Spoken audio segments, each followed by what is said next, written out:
alvo. Teve um alvo lá em determinado ano, foi em 1990, que era um alvo assim dos mais inatingíveis possíveis, né? E eu peguei o papel e coloquei, você pegava um papel no mês de maio, junho, colocava no papel o seu alvo de missões, entregava no papel, era feita a contagem daquele alvo e esse alvo era projetado. Olha, gente, nós temos aqui um alvo de tantos que a gente, se for houver fidelidade, Deus te honrar, você vai honrar a igreja, nós vamos conseguir atender a esse alvo de missões e nós vamos então com esse dinheiro atender as outras igrejas. E Bento Ribeiro tem uma série de outras igrejas que surgiram dela, afiliadas.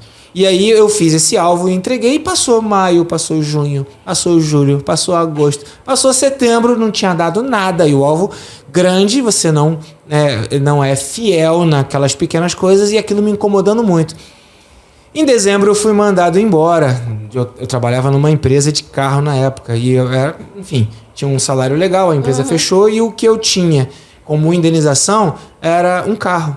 E aí eu tinha uma opção. Ou eu pegava aquele carro, vendia e depois com o dinheiro comprava outro carro e fazia compra e venda de carro. O Brasil vivia uma época de hiperinflação, então era fácil ganhar dinheiro com esse movimento.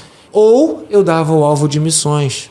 Por quê? Porque era exatamente o valor da venda do carro. Então eu fui confrontado com a minha fé de uma forma prática. E aí eu tive um gabinete com um pastor e ele falou, olha, eu não posso... Pastor Álvaro.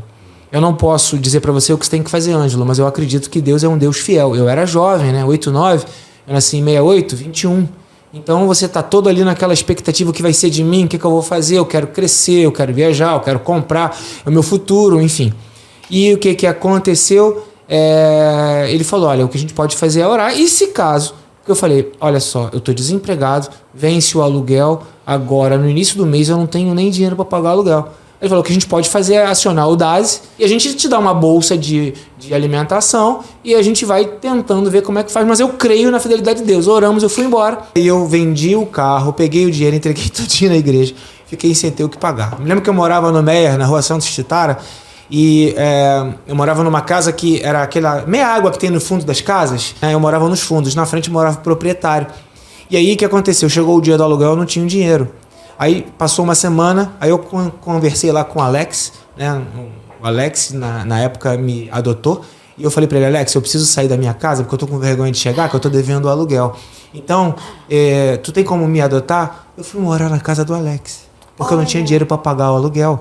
E aí saí, me mudei, fechei a porta, e aí eu não tinha celular naquela época, né? Se tinha, eu não tinha ainda, né? Mas acho que não tinha. E eu fugi, eu falei, Deus, eu preciso de um milagre, eu preciso de um milagre.